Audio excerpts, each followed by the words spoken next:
Episode 271 ప్రతీకారానికి ready. Nandi ఇంట్లో నుండి పారిపోయింది మహి. మహి శరీరం నుండి బయటకొచ్చిన చిత్రలేఖను చూసి, ఇక నువ్వు నన్ను ఆపలేవు చిత్రలేఖ అంటూ ముందుకు నడవడం మొదలుపెట్టింది మహి. అదే సమయంలో మోహన్ ఇంట్లో ఉన్న శ్రీను ఆ ఊరు నుండి త్వరగా బయటపడాలని కంగారు పడుతూ తన లగేజ్ సర్దుకొని బయలుదేరడానికి సిద్ధమయ్యాడు. నీ మనసులో ఏం ఆలోచిస్తున్నావో నాకు తెలీదు శ్రీను. నిన్ను నా స్నేహితుడిగా భావించి నువ్వు అడగగానే మా అంకుల్ అడ్రస్ ఇచ్చి సహాయం చేశాను. అలాగే నువ్వు కూడా నాకిచ్చిన మాటను నిలబెట్టుకుంటావని ఆశిస్తున్నాను అని మరోసారి గుర్తు చేశాడు మోహన్. ఎంతసేపటికి శ్రీను నుండి ఎలాంటి సమాధానం రాకపోవడంతో ఇక ఎంత వెయిట్ చేసినా అతని నిర్ణయం మారదని అర్థమై చివరిగా అతనిని ఒకసారి కౌగిలించుకుని ఇంటి లోపలికి వెళ్లిపోయాడు మోహన్. అందరూ అవమానించి బయటికి గంటేసిన సమయంలో తనకింత చోటిచ్చిన మోహన్ ఇంటి వైపు ఒకసారి చూసి మళ్లీ వెనక్కి తిరిగి మోహన్ చెప్పిన బాటలో ముందుకు నడక సాగించాడు శ్రీను. కొంత దూరం నడిచాక ఆగే నేల మీద కూర్చొని ఒక యంత్రాన్ని గీశాడు శ్రీను.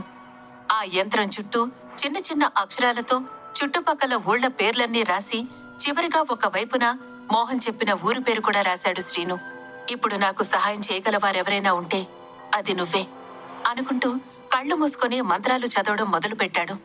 మంత్రం చదవడం పూర్తయ్యేసరికి అతను గీసిన యంత్రం తిరుగుతూ తూర్పు దిక్కున అతను రాసిన నగరం వైపు చూపించేలా ఆగింది. ఆ దిక్కుకి సూటిగా చూస్తూ పైకి లేచి తన బ్యాగ్ తీసుకొని ఆ నగరం వైపు నడక మొదలుపెట్టాడు శ్రీను. ఇదిలా ఉండగా మహి కోసం ఊరంతా వెతికిన కైలాష్, నంది, చాందినికి ఎక్కడా మహి కనబడకపోవడంతో నిరాశగా ఇంటికి వెళ్లిపోయారు. ముఖం వేలాడేసుకుని ఇంట్లోకొస్తున్న కైలాష్ ని చూసి, ఏమైంది కైలాష్, మహి కనిపించిందా అని ఆతురుదాగా అడిగాడు కాశీనాథ్. అసలు ఆ ప్రశ్న వినిపించినట్లు ఏమీ మాట్లాడకుండా సైలెంట్ గా తన గదిలోకి వెళ్లిపోయాడు కైలాష్.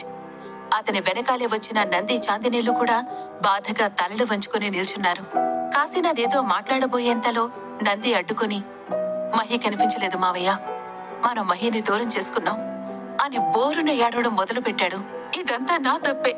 ఆ రోజు నేను కైలాష్ ని పెళ్లి చేసుకోవడానికి ఒప్పుకోకపోయి ఉంటే ఈ రోజు ఇలా జరుగుండేది కాదు అని ఆవేదనగా చెప్పింది చాందిని. చాందిని, నిన్ను నువ్వు బ్లేమ్ చేసుకోకు. ఆ రోజు నువ్వు పెళ్లికి ఒప్పుకోకపోయి ఉంటే ఈ రోజు మహి ఇలా మన ముందుండేది కాదు. దీంట్లో నీ తప్పేమీ లేదు చాందిని, బాధపడకు, అంతా సర్దుకుంటుంది అని నచ్చజెప్పబోయాడు మార్తాండ. మార్తాండ మాటలకు విరక్తిగా నవ్వుతూ, సరే మార్తాండ, ఇప్పుడేం చేద్దాం అని అడిగాడు కాశీనాథ్. మీకెవరికి అభ్యంతరం లేకపోతే నేనొక సలహా చెప్తాను అని వినిపించిన స్వరం వైపు అందరూ తలలు తిప్పి చూడగా అక్కడ వారికి పరశునాథ్ కనిపించాడు. ఏమిటి అన్నట్లు ఆశ్చర్యంగా చూశారందరూ. మహి కోసం మనం ఈరోజు సాయంత్రం వరకు వెతుకుదాం, అప్పటికీ తను కనిపించకపోతే పోలీస్ కంప్లైంట్ ఇద్దాం అన్నాడు పరశునాథ్. అతని మాటలకు అందరూ ఆలోచనలో పడినట్లు మౌనంగా నిలబడిపోయారు. అదే సమయంలో గదిలోకి వెళ్లిన కైలాష్ మంచం మీద పడుకొని, ఎక్కడికి వెళ్ళావు మహి, ఊరంతా తిరిగినా నువ్వు నాకు కనిపించలేదు. నీకోసం ఎక్కడని వెతకను, నా మనసులోని బాధ నీకెలా చెప్పను అని తనలో తానే ఆలోచించుకోసాగాడు. గత రాత్రి ఇంటి నుండి బయటకొచ్చిన మహి భారమైన ఆలోచనలతోనే అలా నడుచుకుంటూ తనకే తెలియకుండా త్రిశూలపురం గ్రామం నుండి చాలా దూరం వెళ్లిపోయింది. త్రిశూలపురం గ్రామానికి దూరంగా ఒక పెద్ద నది ప్రవహిస్తోంది. అక్కడికి చేరుకున్న మహి ఆ నదిపై ఉన్న బ్రిడ్జ్ పైకెక్కి నదిలోకి చూస్తూ, నువ్వు లేకుండా నేను బ్రతకలేను కైలాష్, నువ్వు లేని ఈ జీవితం నాకొద్దు, నా చావుకెవ్వరూ బాధ్యులు కాదు అనుకుంటూ ఆ బ్రిడ్జ్ రైలింగ్ మీదకెక్కి నిలబడింది మహి. తన కంటి నుండి కారుతున్న కన్నీళ్లను తుడుచుకుంటూ, ఆత్మహత్య మహాపాపమని నాకు తెలుసు, కానీ నాకింతకు మించి ఏ మార్గం దొరకలేదు. మనస్ఫూర్తిగా ప్రేమించిన వాడికి దూరంగా బతకడం కంటే ఇదే మేలు. నన్ను క్షమించన్నయ్యా, నేను ఒంటరి వాడిని చేసి వెళ్లిపోతున్నాను. నువ్వు గోమతిని పెళ్లాడి నీ జీవితాన్ని సంతోషంగా గడపాలని ఆశించడం తప్ప ఏమీ చేయలేని నిస్సహాయురాలిని అనుకుంటూ దూకపోయింది. అంతే, వెనుక నుండి ఒక చెయ్యొచ్చి బలంగా రైలింగ్ మీద నుండి మహిని వెనక్కి లాగింది. తనను అడ్డుకున్న వాళ్ళు ఎవరా అని అనుకుంటూ తలని పైకెత్తి చూడగా అక్కడ మహికి శ్రీను కనిపించాడు. ఎవరమ్మా నువ్వు, ఎందుకు చచ్చిపోవాలని ప్రయత్నిస్తున్నావు అంటూ ప్రశ్నించాడు శ్రీను. నా జీవితం నా ఇష్టం, అడగడానికి నువ్వెవరివి, నా ఇష్టం వచ్చినట్లు చేస్తాను, నీకెందుకు అంటూ మళ్లీ ఆమె తన ప్రయత్నాన్ని కొనసాగించబోతుండగా శ్రీను ఆమెను అడ్డుకుని నచ్చచెప్పాలని ప్రయత్నించాడు. అయినా కూడా మాట వినకపోవడంతో లాగిపెట్టి చంప మీద బలంగా ఒక దెబ్బ కొట్టాడు శ్రీను. శ్రీను అలా కొట్టడంతో స్పృహలోకొచ్చినట్లు ఒక్కసారిగా పెద్దగా ఏడవడం మొదలుపెట్టింది మహి. ఆమె అలా ఏడుస్తూ ఉంటే చూడలేక ఆమె దగ్గరకొచ్చి, నువ్వలా చనిపోతానంటే ఏం చేయాలో తెలియక నిన్ను కొట్టేశాను. నన్ను క్షమించు. ఆ నిమిషంలో నిన్ను ఎలా కంట్రోల్ చేయాలో నాకు తెలియలేదు. అందుకే అలా ప్రవర్తించాను. నీకు అభ్యంతరం లేకపోతే అసలు నీ సమస్య ఏంటో నాకు చెప్పు. నాకు చేతనైతే సహాయం చేస్తాను అని బుజ్జగించినట్లుగా చెప్పాడు శ్రీను. నా బాధ ఎవరికీ చెప్పుకునేది కాదు.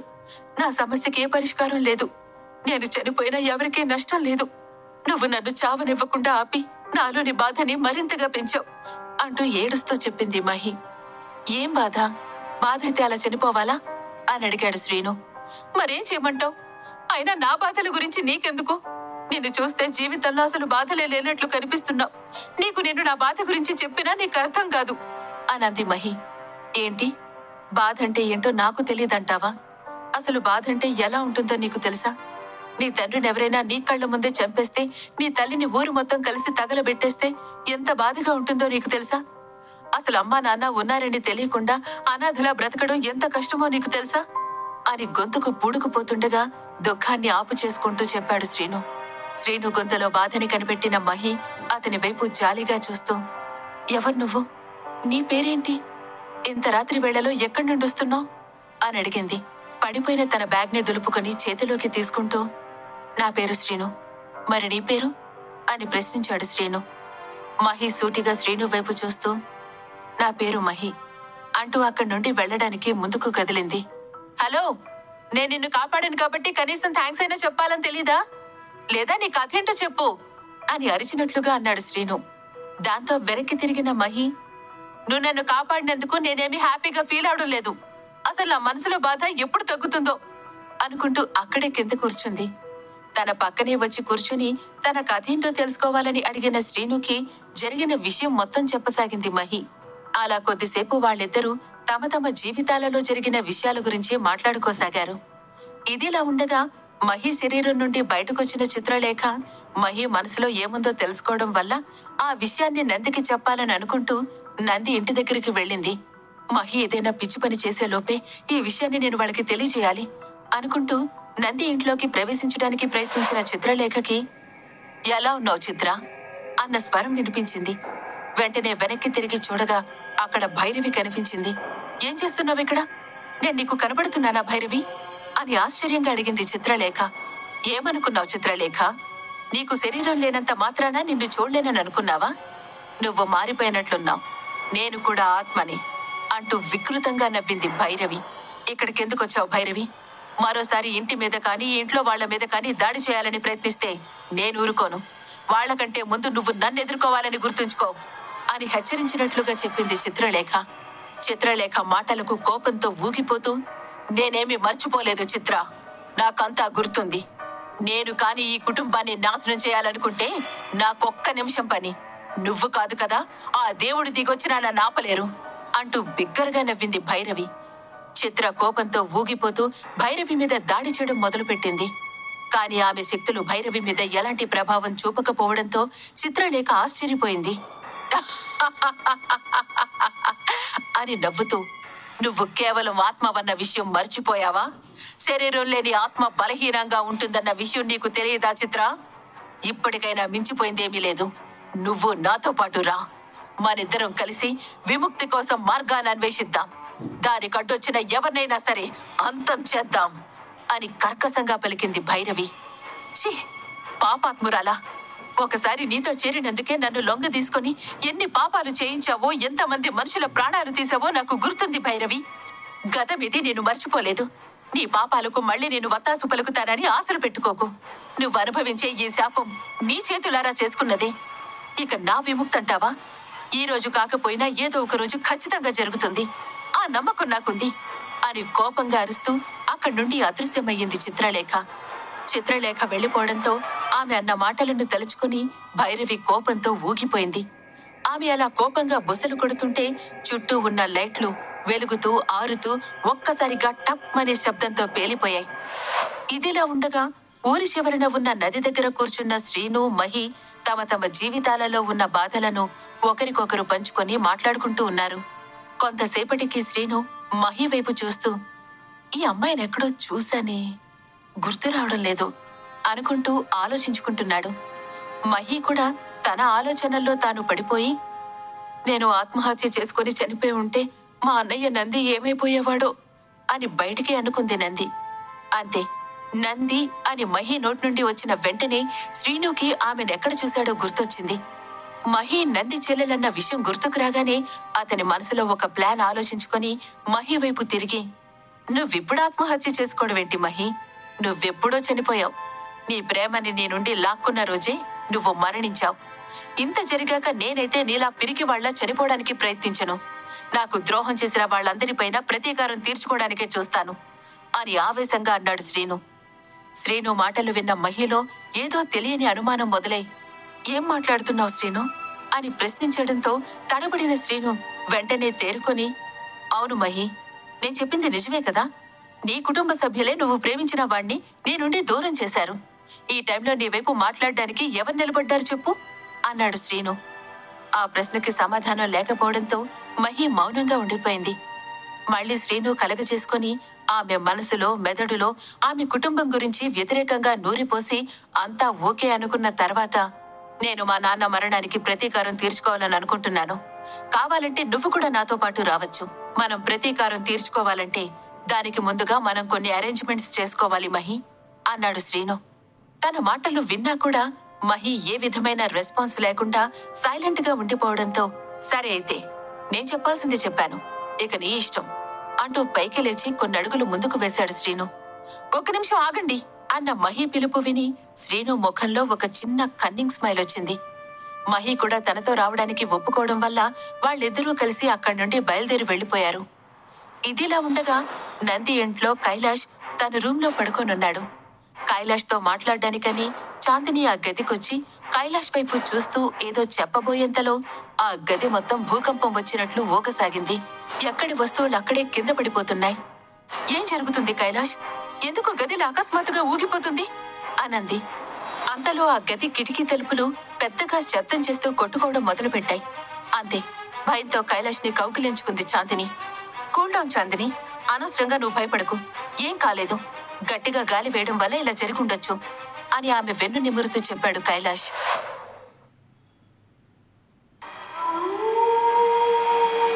ఎపిసోడ్ 272 వణికించిన పుస్తకం. నంది ఇంట్లో వస్తువులన్నీ అటు ఇటు ఊగుతూ ఉండగా భయంతో కైలాష్ ని కౌగిలించుకుంది చాందిని. దాంతో భయపడాల్సిన అవసరం లేదని చాందినికి చెప్పి ఆమెను మంచం మీద కూర్చోబెట్టాడు. అప్పుడే ఆ గదిలో ఉన్న అన్ని వస్తువులు, ఆఖరికి వాళ్ళు కూర్చున్న మంచం కూడా గాలిలో తేలసాగింది. మంచం గాలిలో తేలడంతో ఆశ్చర్యంగా చూస్తూ, భైరవ్ వచ్చిందా?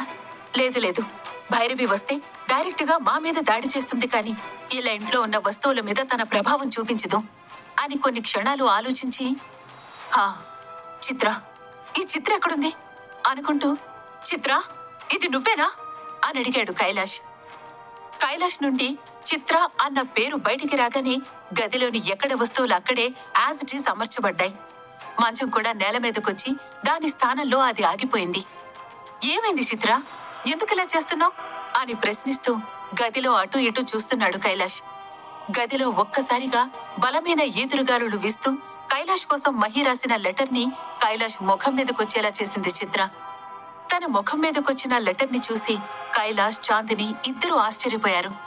కాసేపటికి కైలాష్ ఆ ఉత్తరాన్ని ఓపెన్ చేసి చదవడం మొదలుపెట్టి, చాందిని, ఇది మహి రాసిన లెటర్ అంటూ ఉత్తరంలో చివరిగా రాసిన లైన్లో, నువ్వెంతో కష్టపడి నన్నే ప్రపంచంలోకైతే తీసుకొచ్చావో, ఇప్పుడు నేను ఆ ప్రపంచం వదిలి వెళ్లిపోతున్నాను. ఈసారి నా శవం దొరికితే దయచేసి దానికి అంత్యక్రియలు చేయండి అని రాసి ఉన్న వాక్యాలను చదివి షాక్ అయినట్లు బిగుసుకుపోయాడు కైలాష్. కొద్ది క్షణాలకి తేరుకొని ఆ లెటర్ ని చాందిని చేతుల్లో పెట్టి కిందకి నంది దగ్గరికి పరిగెడుతూ, నంది, నంది అని అరుస్తున్నాడు కైలాష్. అతని అరుపులకు బయటకొచ్చిన నందితో, నంది, మహి, ఆ ఉత్తరం, తొందరగా వెళ్ళాలి అంటూ హడావిడిగా ఏదో చెప్పబోయాడు కైలాష్. ఇంతలో చాందిని కూడా అక్కడికొచ్చింది. ఆమె పరిస్థితి కూడా కైలాష్ లానే ఉంది. కైలాష్ అరుపులకి అప్పటికి అక్కడికి చేరుకున్న కాశీనాథ్, మార్తాండ, పశుపతినాథులకు కైలాష్ ఏం చెప్తున్నాడో అర్థం కాక అయోమయంగా ఉంది.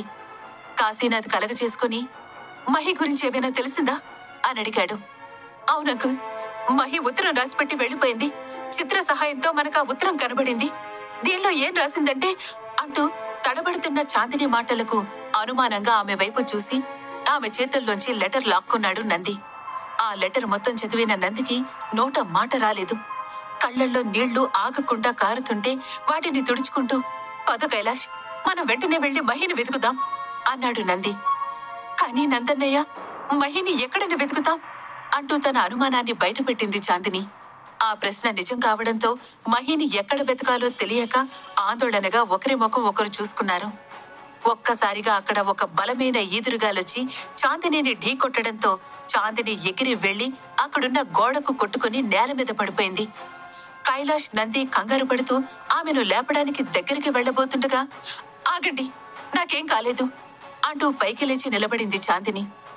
ఆమె కళ్ళు నక్షత్రాలు మెరిసినట్లుగా ప్రకాశవంతంగా మెరుస్తూ ఉన్నాయి. అది చూసిన వాళ్ళందరికీ ఆమె చిత్ర అని అర్థమైంది. కైలాష్ ముందుకొచ్చి, చూడు కైలాష్, నేనెక్కువసేపు చాందిని శరీరంలో ఉండలేను. ఎందుకంటే ఆమె అనుమతి లేకుండా నేను ఆమె శరీరంలోకి ప్రవేశించాను. మహి గురించి సమాచారం చెప్పడానికి నాకింతకు మించిన మార్గం దొరకలేదు. క్షమించండి. మహి ఊరి చివర ఉన్న నది దగ్గరుంది. తొందరగా వెళ్లి ఆమెను తీసుకురండి. అక్కడ ఉండగానే నన్ను తన శరీరంలోంచి బయటికి పంపించేసింది అని చెప్పి కళ్ళు తిరిగి పడిపోయింది చాందిని. మహి లాస్ట్ లొకేషన్ తెలియడంతో కైలాష్, నంది ఆమెను వెతుక్కుంటూ బయలుదేరారు. ఇదిలా ఉండగా నది దగ్గర కూర్చున్న శ్రీను, మహి ఉదయం వరకు అక్కడే కూర్చుని వాళ్లు వేసుకున్న ప్లాన్ ప్రకారం అక్కడి నుండి వెళ్లిపోయారు. ఆ రోజు మధ్యాహ్నానికి ఒక గ్రామ సరిహద్దుకు చేరుకున్నారు శ్రీను, మహి. అలా నడుస్తుండగా అకస్మాత్తుగా ఆగిపోయిన మహి ఆయాసం తీర్చుకుంటూ, ఇక నేను నడవలేను శ్రీను. అయినా మనం ఏదైనా వెహికల్లో వెళ్లకుండా ఇలా నడిచి వెళ్ళడం ఎందుకు అని అమాయకంగా ప్రశ్నించింది. ఆమె చేతికి ఒక వాటర్ బాటిల్ ఇచ్చి, ఇప్పుడు మనం త్రిశూలపురం నుంచి సీక్రెట్ గా వెళ్తున్నాం. మనం అలా ఏదైనా వెహికల్లో ట్రావెల్ చేస్తే మనల్ని చూసి ఎవరైనా గుర్తుపడితే ప్రాబ్లం అవుతుంది కదా మహి అన్నాడు శ్రీను. అవును, నేను నిన్నెందుకు నమ్మాలి? నీకు నాకు అసలు పరిచయం లేదు కదా అంటూ అనుమానంగా అడిగింది మహి. చూడు మహి, నీ జీవితం నా జీవితం ఒకటే. గతంలో మనం పడ్డ బాధల వల్ల ప్రతీకారం కోసం మనమిద్దరం కలిసి పోరాడడానికి నిర్ణయించుకున్నాం కదా. నువ్వేం కంగారు పడుకో. నాతో ఉంటే నువ్వు క్షేమంగానే ఉంటావు. ఒకవేళ నిన్నేదైనా చేసే ఉద్దేశమే ఉంటే గత రాత్రి నువ్వు ఒంటరిగా ఉండేటప్పుడు చేసావాణ్ణి కదా. కాబట్టి ఆలోచనలు వదిలిపెట్టి నాతో వస్తావా లేదా అని విసుగ్గా అడిగాడు శ్రీను. శ్రీను సమాధానంతో సంతృప్తి పడినట్లు ముఖం పెట్టి ముందుకు నడవసాగింది మహి. అలా వెళుతున్న మహిని చూస్తూ, నువ్వు నా దగ్గరున్నంత వరకు సేఫ్ మహి. ఎందుకంటే నువ్వు నాకు దొరికిన ఆయుధానివి. చూస్తూ ఉండు, నీతోనే నీ కుటుంబాన్ని ఎలా అంతం చేస్తాను అని మనసులో అనుకుంటూ నవ్వుకున్నాడు శ్రీను. ఇంతలో మహి ఆగి వెనక్కి తిరిగి శ్రీను వైపు చూడ్డంతో తన నవ్వుని ఆపుకుని ఆమెతో కలిసి ముందుకు నడవడం మొదలుపెట్టాడు శ్రీను. శ్రీను గురించి నిజాలేమీ తెలియని మహి అతన్ని నమ్మి అతని వెంట రుద్రపూర్ గ్రామానికి వెళ్ళింది. గ్రామంలోకి వెళ్లగానే మోహన్ రాసిచ్చిన అడ్రస్ ని చేతిలో పట్టుకుని అటుగా వెళుతున్న ఒక వ్యక్తి నాపి, చూడు బ్రదర్, మీకీ ఊళ్ళో త్రిలోక్ గారుండే ఇంటి అడ్రస్ తెలుసా అని అడిగాడు శ్రీను. అతను కిళ్ళి నములుతూ శ్రీనుని, మహిని పైనుంచి కింద వరకు ఎగాదిగా చూస్తూ, త్రిలోక్ గారంటే ఎవరయ్యా? ఈ ఊళ్ళో చాలా మంది ఆ పేరు గల వాళ్ళున్నారు అని విసుక్కున్నాడు ఆ వ్యక్తి. అది కాదండి, ఆయన ఇదివరకు ఏదో గుళ్ళో పూజారిగా పనిచేసేవారు అని నెమ్మదిగా చెప్పాడు శ్రీను. ఓ, అతనా? అయినా అతనితో మీకేం పని అని అనుమానంగా చూస్తూ అడిగాడు ఆ వ్యక్తి. అతను అలా అనుమానంగా అడగడంతో శ్రీనుకి కోపమొచ్చి, మీకు తెలిస్తే చెప్పండి, లేదంటే లేదు అంటూ విసురుగా సమాధానం చెప్పాడు. ఓహో, అలాగా? సరే అయితే ఎక్కడి నుండి నేరుగా వెళ్తే ఒక పాత గుడి వస్తుంది. ఆ గుడి పక్కన కొంత దూరం వెళితే అక్కడ ఒక ఇల్లు ఉంటుంది. అదే త్రిలోక్ గారి ఇల్లు. వెళ్ళండి వెళ్ళండి, అక్కడికి వెళ్తే మీకే తెలుస్తుంది అతను ఎలాంటోడనేది అని గొణుక్కుంటూ అక్కడి నుండి వెళ్లిపోయాడు ఆ వ్యక్తి. వెళ్లిన వ్యక్తి వైపు చూస్తూ మహి, శ్రీను కూడా ఆ వ్యక్తి చూపిన దారిలో నడుస్తూ, అసలు త్రిలోక్ గారంటే ఎవరు? మనం ఆయన దగ్గరికి ఎందుకు వెళ్తున్నాం అని శ్రీనుని అడిగింది మహి. నిజం చెప్పాలంటే నాకు కూడా అతనెవరో తెలీదు మహి. కానీ నా సమస్యకు పరిష్కారం అతని దగ్గర దొరుకుతుందని నేను నమ్ముతున్నాను అన్నాడు శ్రీను. శ్రీను సమాధానంతో మహి సైలెంట్ గా ఉండిపోయింది. వాళ్ళిద్దరూ అలా నడుచుకుంటూ త్రిలోక్ గారి ఇంటికి చేరుకున్నారు. శ్రీను తలుపు దగ్గరికి వెళ్లి చూడగా తలుపు లోపల నుండి గడియ పెట్టి ఉండడంతో నెమ్మదిగా తలుపు పైన చేతితో తట్టాడు. వెంటనే ఇక్కడెవరికీ పనిలేదు, వెనక్కెళ్ళిపోండి అన్న స్వరం లోపల నుంచి వినిపించింది. అయ్యా త్రిలోక్ గారు, మేం చాలా దూరం నుండి వచ్చాం. మాకు మీ సహాయం కావాలి. దయచేసి తలుపులు తెరవండి అని రిక్వెస్ట్ చేశాడు శ్రీను. కొద్ది క్షణాలు నిశ్శబ్దం తర్వాత, నేనెవరికి ఎలాంటి సహాయం చేయను. ఒకసారి చెప్తే మీకు అర్థం కదా, పొండికండి అని కసురుకున్నట్లుగా లోపల నుండి వినిపించడంతో మహి, శ్రీను కొద్దిసేపు సైలెంట్ గా నిలబడిపోయారు. ఆ తర్వాత మహి మాట్లాడుతూ, ఎక్కడుండి ఏం ప్రయోజనం లేదు శ్రీను. వాళ్ళు మనకి ఎలాంటి సహాయం చేయరు. పద, మనం వెళ్ళిపోదాం అనంది. లేదు మహి, ఒక్క నిమిషం ఆగు. నేను అలా తిరిగి వెళ్ళిపోలేను. లాస్ట్ గా ఒక్కసారి ట్రై చేద్దాం అంటూ ఆ ఇంటి వైపు తిరిగి, త్రిలోక్ గారు, మమ్మల్ని మోహన్ గారు పంపించారు. మీరు మాకు సహాయం చేస్తారని ఆయనే చెప్పారు. ప్లీజ్ ఒక్కసారి ఆయన కోసమైనా మా మాట వినండి అంటూ వేడుకుంటున్నట్టుగా మాట్లాడాడు శ్రీను. లోపల నుండి ఎలాంటి శబ్దం రాకపోవడంతో శ్రీను, మహి నిరాశగా అక్కడి నుండి వెళ్లడానికి వెనక్కి తిరిగి బయలుదేరబోయారు. ఒక్కసారిగా తలుపులు తెరుచుకుని నెరిసిన జుట్టు, మాసిన గడ్డంతో ఒక వ్యక్తి బయటకొచ్చి, నిజంగా మీరు త్రిశూలపురం నుంచి వచ్చారా అంటూ ఆత్రంగా అడిగాడు ఆ వ్యక్తి. శ్రీను వెంటనే, అవునండి, మేము అక్కడి నుండే వచ్చాం అని సమాధానం చెప్పాడు. సరే సరే సరే, ముందు లోపలికి రండి. మనం అన్ని విషయాలు ఇంట్లోకి వెళ్ళాక మాట్లాడుకుందాం అంటూ వాళ్ళని లోపలికి ఆహ్వానించాడు ఆ వ్యక్తి. ఇదిలా ఉండగా మహిని వెతుకుతూ కైలాష్, చాందిని, నంది, పరశునాథ్ ఆ నది దగ్గర బ్రిడ్జి మీదకి చేరుకున్నారు. చుట్టుపక్కల ఎంత వెతికినా వాళ్లకు మహి జాడ కనిపించలేదు. కైలాష్, ఇక్కడెక్కడా కూడా మహి కనిపించలేదు. కొంపదీసి మహి కాని నదిలో దూకిందంటావా అంటూ నదిలోకి చూస్తూ అన్నాడు పరశునాథ్. నో పరశునాథ్, అలా ఏం జరుగుండదు. మహి అంత పిరికిది కాదు. తను ఎప్పటికీ ఇలాంటి పిచ్చి పని చేయదు అంటూ గట్టిగా ఏడుస్తూ చెప్పాడు నంది. కైలాష్, పరశునాథులు ధైర్యం చెబుతూ ఓదారుస్తూ ఉన్న సమయంలో బ్రిడ్జి మీద నుండి కిందకి చూస్తున్న చాందిని, ఏయ్ అలా చూడండి, అక్కడ కొంతమంది బట్టలు ఉతుకుతున్నారు. మనం అక్కడికి వెళ్లి మహి ఫోటో చూపించి అడిగితే ఏమైనా ఇన్ఫర్మేషన్ తెలిసే ఛాన్స్ ఉంది కదా కైలాష్ అని ఎక్సైటింగ్ గా చెప్పింది. ఆ నిజమే అంటూ వాళ్లంతా కిందికి వెళ్లి అక్కడున్న వాళ్ళందరికీ ఫోన్లో ఉన్న మహి ఫోటో చూపిస్తూ ఆమెనెక్కడైనా చూశారేమో అని అందర్నీ అడుగుతున్నారు. కానీ అక్కడున్న వాళ్ళెవరూ ఆమెను చూడలేదు అని సమాధానం చెప్పగా ఒక్క వ్యక్తి మాత్రం, ఈ అమ్మాయినెక్కడో చూశానే అని ఆలోచిస్తున్నట్లు చెప్పడంతో, కైలాష్ తొందరగా ఇలా రండి అని గట్టిగా అరిచింది చాందిని. ఆమె అరుపులకు కైలాష్, నంది, పరశునాథ్ పరిగెత్తుకుంటూ ఆమె దగ్గరకొచ్చారు. వాళ్ళని చూసి, ఇతను మహిని ఎక్కడో చూసినట్లు ఉందంటున్నాడు అంటూ ఆ వ్యక్తి వైపు తిరిగి, దయచేసి ఎక్కడ చూశారో గుర్తు చేసుకుని చెప్పగలరా ప్లీజ్ అంటూ రిక్వెస్ట్ చేసింది చాందిని. ఆ వ్యక్తి మళ్లీ మాట్లాడుతూ, సారు, మేం ప్రతిరోజు ఉదయం 7 గంటలకి ఇక్కడికొచ్చి బట్టలు ఉతుకుతాం. కానీ ఈ రోజు బట్టలు ఎక్కువగా ఉండడంతో తెల్లవారుజామునే ఇక్కడికి వచ్చేసాం. సరిగ్గా అప్పుడే నేను ఆ బ్రిడ్జి పైన ఒక అమ్మాయిని చూశాను. చీకటి వల్ల ముఖం సరిగ్గా కనపడలేదు, కానీ ఆ అమ్మాయితో పాటు పక్కనే ఎవరో కూడా ఉన్నారు. మేం బ్రిడ్జి పైకి వెళ్ళడానికి కొంచెం ముందుకు వెళ్ళగానే పైనుండి ఎవరో నదిలోకి దూకినట్లు శబ్దమైంది. ఇంకా మేం పైకి వెళ్లకుండా కిందకొచ్చి నదిలో చూసేసరికి మాకొక చున్నీ తేలుతూ కనిపించింది. ఆ చున్నీ ఇదే సారు అంటూ చూపించాడా వ్యక్తి. ఆ చున్నీని చూసిన కైలాష్, నంది, చాందిని అది మహిది అని గుర్తుపట్టి గట్టిగా ఏడుస్తూ నేల మీద కూలబడిపోయారు. అక్కడున్న వాళ్లు పోలీసులకు ఇన్ఫార్మ్ చేయడంతో వారొచ్చి వెంటనే గజ ఈతగాళ్లని పిలిపించి ఆ నది మొత్తం మహి కోసం వెతుకులాట కొనసాగించారు. ఎంత వెతికినా వారికి మహి జాడ తెలియలేదు. ఉదయం మొదలైన వెతుకులాట సాయంత్రం చీకటి పడటంతో పూర్తిగా ఆపేసి పోలీసులు, ఈతగాళ్లు, ఆ గ్రామస్తులు కూడా అక్కడి నుండి వెళ్లిపోయారు. నదిలో మహి దూకిందన్న వార్త విన్న దగ్గర నుండి కైలాష్ లో ఎలాంటి రియాక్షన్ లేదు. సైలెంట్ గా అలా శూన్యంలోకి చూస్తూ ఉన్నాడు.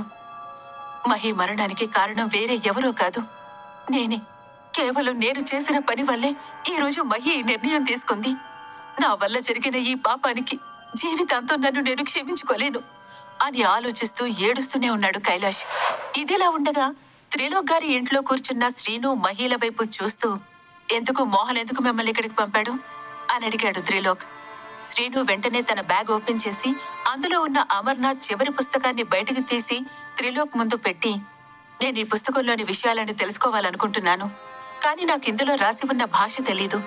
అందుకే ఈ విషయంగా మీరు మాకు సహాయం చేస్తారని తెలిసి ఇంత దూరం వచ్చాం త్రిలోక్ గారు అన్నాడు శ్రీను. త్రిలోక్ కళ్ళజోడు పెట్టుకుంటూ ఆ పుస్తకాన్ని చేతిలోకి తీసుకుని ఫస్ట్ పేజీ ఓపెన్ చేసి చూడగానే భయంతో ఆ పుస్తకాన్ని క్లోజ్ చేసి కంగారులో పుస్తకాన్ని నేల మీదకు జార విడిచాడు. అతని ఒళ్లంతా భయంతో వణుకుతుండగా మహి శ్రీనులు అయోమయంగా ఒకరి ముఖం ఒకరు చూసుకున్నారు.